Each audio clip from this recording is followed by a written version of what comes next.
Hollywood pop culture और super heroes के कई कमाल के अपडेट्स के साथ वेलकम बैक टू नडी न्यूज। हाँ, थोड़ा डिले हुआ लेकिन मैंने सोचा कि यार D23 एक्सपो पूरा खत्म होने दो, कई सारे अपडेट्स वहां से आ गए हैं, एक ही बार कवर कर लिया जाएगा। तो चलो सबसे पहले स्टार्ट करते हैं डेडपूल एंड वुल्वरीन से, क्योंकि भाई इस मूवी ने $1 बिलियन का कलेक्शन क्रॉस कर लिया है और इसी के साथ इसने कई सारे नए रिकॉर्ड्स भी बना लिए हैं। मतलब सही में एक आर रेटेड मूवी के लिए $1 बिलियन का कलेक्शन पार करना बहुत ही बड़ी बात होती है। और इसी कलेक्शन के साथ ये 2024 की सेकंड हाईएस्ट ग्रोसिंग मूवी बन चुकी है और इससे पहले सिर्फ एक आर रेटेड मूवी ने $1 बिलियन का कलेक्शन पार किया है, वो थी joker. Deadpool and Wolverine second R rated movie बन गई है जिसने की $1 बिलियन का कलेक्शन पार किया है और ऐसा लग रहा है कि इस मूवी ने रास्ता एक दिखा दिया है कि आर रेटेड मूवी भी बहुत ही बढ़िया कलेक्शन कर सकती है। एंड ऑब्वियसली मार्वल के लिए बहुत ही अच्छा रिवाइवल है, क्योंकि पिछली मूवी नो वे होम थी जिसने की इतना बड़ा कलेक्शन किया था एंड अब जाकर इतने दिनों बाद ये नंबर क्रॉस हो पाया है। तो हाँ, तुमने ये मूवी देखी या नहीं देखी कमेंट में जरूर बताना। और इस मूवी से और भी कई सारे अपडेट्स आए। सबसे मेजर अपडेट तो ये आया है कि इनिशियली इस मूवी में आरडीजे के आयरन मैन का कैमियो होने वाला था। ये बात ऑफिशियली कंफर्म कर दी गई है प्रोडक्शन टीम के तरफ से कि हाँ, इसमें आरडीजे के आयरन मैन का कैमियो होने वाला था, उनका लाइन भी था और रायन रेनॉल्ड्स खुद आरडीजे के साथ लाइंस की प्रैक्टिस भी कर चुके थे। बट ऑब्वियसली जब आरडीजे के डॉक्टर डूम की कास्टिंग हो गई तो ये जो लाइंस थे, ये जो कास्टिंग थी, ये जो रीअपीयरेंस था, कैमियो था, उसका सेंस नहीं बन रहा था। तो इसलिए इस कैमियो को मूवी में रखा ही नहीं गया ताकि सारा हाइप डॉक्टर डूम की तरफ रहे। वैसे मुझे अभी भी लगता है कि एवेंजर सीक्रेट वॉर्स में आरडीजे का आयरन मैन भी दिख सकता है, क्या पता, एक अंदर से गट फीलिंग बोल रही है। वैसे आगे बढ़ूं तो इस मूवी से कई सारे बिहाइंड द सीन के फोटोज भी रिलीज किए गए, जहां आप सारे डेडपूल के आर्मी को देख सकते हो, सारे ही कैरेक्टर्स को देख सकते हो एंड और भी कुछ इमेजेस हैं और कई सारे नए कॉन्सेप्ट आर्ट भी रिवील किए गए हैं। मैं एक एक पर बात नहीं करूंगा, जल्दी जल्दी दिखा दे रहा हूं, आराम से पॉज करके देख लेना। इसके बाद अगर D23 एक्सपो पे है तो obviously live action movies and series को जहां कवर किया गया था उसको मैंने एक सेपरेट अलग से वीडियो में कवर कर लिया है, बता दिया है। इवन जो लीक ट्रेलर के लिंक है मैंने उस वीडियो में दे दिए हैं, तो उसमें अगर इंटरेस्टेड हो तो भाई पिछली वाली वीडियो जरूर चेकआउट करना। उसके बाद D23 में ही मार्वल एनिमेशन का भी पैनल हुआ था जहां कई सारे प्रोजेक्ट्स के बारे में अपडेट्स दिए गए। सबसे पहले तो जो ये सब कैटेगरी बनाई गई है उसके बारे में ये बोला गया कि मार्वल एनिमेशन के हर शो का एनिमेशन स्टाइल डिफरेंट होगा। ऐसा नहीं होगा कि भाई वो एक ही एनिमेशन स्टाइल सारे शोज में फॉलो करेंगे, बल्कि हर शो का एक different and unique animation style होने वाला है। इसी के बाद सबसे पहले वो आए योर नेबरहुड स्पाइडरमैन की जो एनिमेटेड सीरीज आने वाली है उस पर, जहां उन्होंने ये रिवील किया कि इसका जो एनिमेशन स्टाइल होगा वो कॉमिक बुक जैसा डॉटेड पैटर्न में होगा। मतलब कॉमिक बुक पेजेस आप देखे होंगे तो इसमें डॉटेड प्रिंट होता है, तो वैसे ही कुछ स्टाइल इस शो का होने वाला है। इस एनिमेटेड शो से कुछ इमेजेस भी वहां दिखाए गए, कॉन्सेप्ट आर्ट भी वहां दिखाए गए और ये भी कंफर्म कर दिया गया कि वेनम एंड डॉक्टर स्ट्रेंज दोनों का ही अपीयरेंस इस शो में होने वाला है। इसके आगे वो लोग बड़े मार्वल ज़ॉम्बीज के शो पे। आपको पता ही होगा कि व्हाट इफ सीजन 1 में मार्वल ज़ॉम्बीज वाला एपिसोड सबसे ज्यादा हिट एंड पॉपुलर रहा था, तो हाँ, उसका एक डेडिकेटेड शो बन रहा है जिसमें 4 एपिसोड ही होने वाले हैं और ये TVMA की रेटिंग होने वाली है, मतलब एक अडल्ट रेटेड शो होने वाला है। मार्वल ज़ॉम्बीज में शैंग-ची का कैरेक्टर दिखने वाला है एंड और भी कई सारे कैरेक्टर्स, ये कंफर्म कर दिया गया है।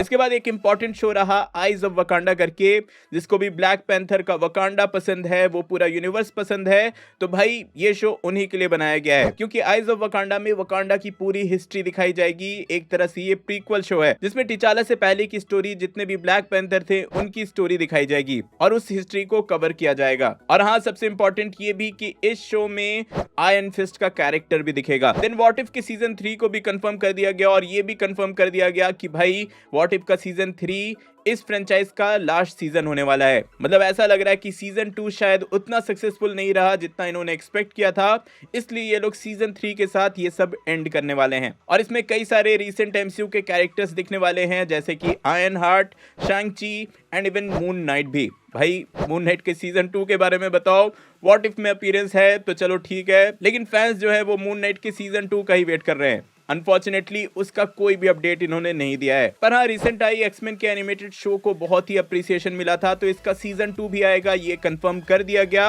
और उसमें एक्समैन के कैरेक्टर्स जो हैं वो ग्रांट मॉरिसन का सूट पहनने वाले हैं। और देखो, D23 एक्सपो जो है वो सिर्फ मूवीज एंड सीरीज पे ही फोकस नहीं करता है, ऑब्वियसली इनका एक मेन फोकस रहता है डिज्नीलैंड। अब देखो, मैं डिज्नीलैंड के बारे में इसलिए बता रहा हूँ क्योंकि होता क्या है जनरली कि MCU के मूवीज एंड शोज में जो कुछ भी पॉपुलर रहता है वो डिज्नीलैंड में जाता है और डिज्नीलैंड में जो कुछ भी पॉपुलर होता है वो MCU के मूवीज एंड शोज में आता है। मतलब एक तरह से ये लोग फीडबैक लेते हैं कि क्या चल रहा है, उसके अकॉर्डिंग ये लोग डेटा पे काम करते हैं। और यहीं से एक नई खबर आई कि डिज्नीलैंड में एक नया राइड आने वाला है, स्टार्क फ्लाइट लैब, जिसमें आरडीजे के आयरन मैन का रिटर्न होगा। आपको पता नहीं तो बता दूं कि जितने भी ये राइड्स होते हैं उसमें एक एक्सक्लूसिव वीडियो रहता है जो कि उस राइड को इंट्रोड्यूस करता है, एक तरह से ऑडियंस को एंटरटेन करता है। तो इस स्पेशल आयरन मैन के राइड के लिए आरडीजे को फिर से रिहायर किया गया आयरन मैन के कैरेक्टर के लिए। मतलब एक तरह से कह सकते हो कि आरडीजे 100-120 मिलियन में डॉक्टर डूम का कैरेक्टर तो प्ले कर ही रहे हैं, और साथ में जीएसटी जो होती है उसी में वो आयरन मैन के कैरेक्टर में डिज्नीलैंड के लिए रिटर्न कर रहे हैं। लेकिन पर्सनली मेरे लिए इससे भी बड़ी खबर रही किंग थैनोस, जो कि मैं पर्सनली लाइव एक्शन में देखना चाहूंगा। तो हाँ, डिज्नीलैंड में किंग थैनोस के कैरेक्टर को इंट्रोड्यूस किया गया है एक राइड के लिए। अब इस कैरेक्टर को बहुत पहले भी टीज किया गया था एंड फाइनली अब जाकर इसे लॉन्च किया गया है। ये जो कैरेक्टर है वो वेरिएंट है थैनोस का जिसने अवेंजर्स को हरा दिया था और स्नैप करने में सक्सेसफुल हुआ था, और वो इस पूरे यूनिवर्स को रूल कर रहा था। तो हाँ, इसी कैरेक्टर का कुछ कॉन्सेप्ट आर्ट, कुछ फर्स्ट लुक रिवील किया गया, और साथ ही फैंस अब एक्सपेक्ट कर रहे हैं कि कभी ना कभी इन फ्यूचर थैनोस के इस वर्जन की स्टोरी हमें लाइव एक्शन मूवी में देखने को मिलेगी। इस पे आपके क्या थॉट्स हैं कमेंट में जरूर बताना। अब देखो, मार्वल की बात हो ही रही है तो फोर्टनाइट पर आ जाते हैं। फोर्टनाइट ऑब्वियसली बहुत ही ज्यादा पॉपुलर है पॉप कल्चर कैरेक्टर्स को कोलैबोरेट करवाने के लिए, इंट्रोड्यूस करवाने के लिए। और इस बार फोर्टनाइट का स्पेशल मार्वल सीजन भी आने वाला है, जिसका एक टीजर भी रिलीज किया गया और ये भी रिवील किया गया कि मार्वल के कई सारे कैरेक्टर्स यहाँ दिखने वाले हैं, जैसे कि War Machine, Black Panther, Mysterio, Doctor Doom, Gwenpool, पिलवरीन एंड कैप्टन अमेरिका, और यहाँ तक कि फैंटास्टिक फोर की पूरी टीम एक बार में जल्द ही दिखने वाले हैं। और हाँ, इनक्रेडिबल्स की सुपर हीरो फैमिली के बारे में तो सब जानता ही है, ये कैरेक्टर्स भी इस गेम में दिखने वाले हैं। लेकिन देखो, मैं फोर्टनाइट के बारे में इसलिए बता रहा हूँ क्योंकि यहाँ सबसे मेजर रहा गैलेक्टस। अब गैलेक्टस का अपीयरेंस इस गेम में बहुत पहले हो चुका है, और केविन फाइगी ने रिवील किया कि उन्होंने फोर्टनाइट के गैलेक्टस का जो वीडियो होता है, जो फुटेज होता है, उसको फैंटास्टिक फोर की टीम में भेजा था, सिर्फ ये रेफरेंस देने के लिए कि कैसे दिखाया जा सकता है गैलेक्टस को एक पूरा प्लैनेट, एक पूरा अर्थ कंज्यूम करते हुए, क्योंकि वैसा ही कुछ सिमिलर हमें फोर्टनाइट के गेम में देखने को मिला था। तो हाँ, लेट्स सी गैलेक्टस का रिप्रेजेंटेशन ऑन स्क्रीन कैसा रहता है। भाई बहुत ही अमेजिंग होना चाहिए, सारे फैंस यही एक्सपेक्टेशन ले बैठे हैं। चलो अब आगे बढ़ जाते हैं अपने फेवरेट सेक्शन, कुछ छोटे मगर मेजर अपडेट्स पे, जहां सबसे पहले वन पीस का एनीमे। आपको पता ही होगा कि वन पीस का जो एनीमे है उसको रीमेक किया जा रहा है नए एनिमेशन के साथ, उसी के कुछ फर्स्ट लुक रिवील किए गए हैं। आपको नहीं पता तो बता दूं कि वन पीस को स्टार्टिंग से फिर से री एनिमेट किया जा रहा है और फिलर एपिसोड्स को हटाया जा रहा है, जिससे कि नए ऑडियंस इस शो को स्टार्ट कर पाए। एंड ऑब्वियसली अभी के एनिमेशन के स्टाइल से ये वन पीस के स्टार्टिंग के एनिमेशन को बहुत ही ज्यादा इंप्रूव कर सकते हैं। देन D23 में ही स्टार वॉर्स का पैनल भी रहा। आई नो इंडिया में उतने लोग इंटरेस्टेड नहीं रहते हैं, लेकिन फिर भी बता देता हूं कि एंडोर की सीजन 2 का यहाँ टीजर दिखाया गया exclusively. Then similarly the Mandalorian and Grogu का भी एक टीजर दिखाया गया। फिर स्टार वॉर्स स्केलेटन क्रू की एक सीरीज आने वाली है डिज्नी प्लस पे, उसका ट्रेलर पब्लिकली भी रिलीज कर दिया गया। फिर लायन किंग के तो भाई सभी फैन हैं, तो उसकी एक प्रीक्वल मूवी आ रही है मुफासा द लायन किंग, उसका भी ऑफिशियल ट्रेलर रिवील कर दिया गया है।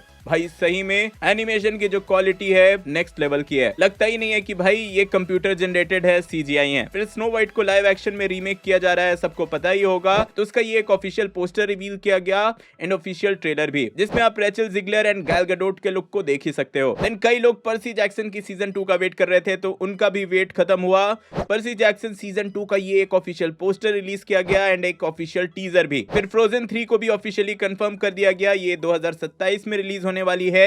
एंड इवन फ्रोजन 4 को भी टीज किया गया है। इसके बाद इनक्रेडिबल्स 3 को भी कंफर्म कर दिया गया, इस पे अभी प्रोडक्शन का काम चल रहा है, मतलब एनिमेशन चल रहा है। और इवन टॉय स्टोरी 5 का एक छोटा सा टीजर रिवील करके इन्होंने कंफर्म कर दिया कि 2026 के समर सीजन में इसे रिलीज किया जाएगा। लेकिन इन सारे अनाउंसमेंट के बीच सबसे मेजर रहा फायर एंड ऐश, मतलब अवतार फायर एंड ऐश, जो कि अवतार फ्रेंचाइज का नेक्स्ट पार्ट होने वाला है, बेसिकली अवतार 3 होने वाला है। तो हाँ, इस मूवी को भी अब ऑफिशियली कंफर्म कर दिया गया, ये मूवी दिसंबर 2025 में रिलीज होने वाली है। इसके कुछ कॉन्सेप्ट आर्ट भी वहां दिखाए गए थे। फिर नवंबर 2027 में मोआना 2 रिलीज होने वाली है, उसका भी एक ऑफिशियल ट्रेलर रिवील कर दिया गया। Then Spiderman across the Spiderverse के बाद सब स्पाइडरमैन बियॉन्ड द स्पाइडरवर्स का वेट कर रहे हैं, तो इसी पे कंफर्मेशन देते हुए करण सोनी, जो कि इंडियन स्पाइडरमैन पवित्र प्रभाकर को आवाज देते हैं, उन्होंने कंफर्म किया कि इसका प्रोडक्शन अभी जोरों शोरों से चल रहा है और जल्दी वो अपने कैरेक्टर्स के लिए डबिंग करने वाले हैं। And in the end Daredevil born again के मेन कास्ट की ये एक एक्सक्लूसिव फोटो भी रिलीज की गई है, जिसमें आप देख ही सकते हो कि नेटफ्लिक्स के सारे मेन कास्ट यहाँ रिटर्न करने वाले हैं। तो हाँ, ये थे इस वीक के सारे अपडेट्स। होप सो कि आप पूरी तरह से अपडेटेड हो गए होगे। इफ हाँ, तो वीडियो लाइक करना, शेयर करना, चैनल पे नए हो तो सब्सक्राइब करके जाना। मार्वल के अपकमिंग मूवीज एंड शोज का लीक ट्रेलर देखने के लिए ऊपर वाली वीडियो देखें एंड नेटफ्लिक्स के डेयरडेविल के सारे शोज का टाइमलाइन समझने के लिए नीचे वाली। मैं जल्दी और नए वीडियो लेकर आऊंगा। टिल देन, बी देसी, बी नर्ड।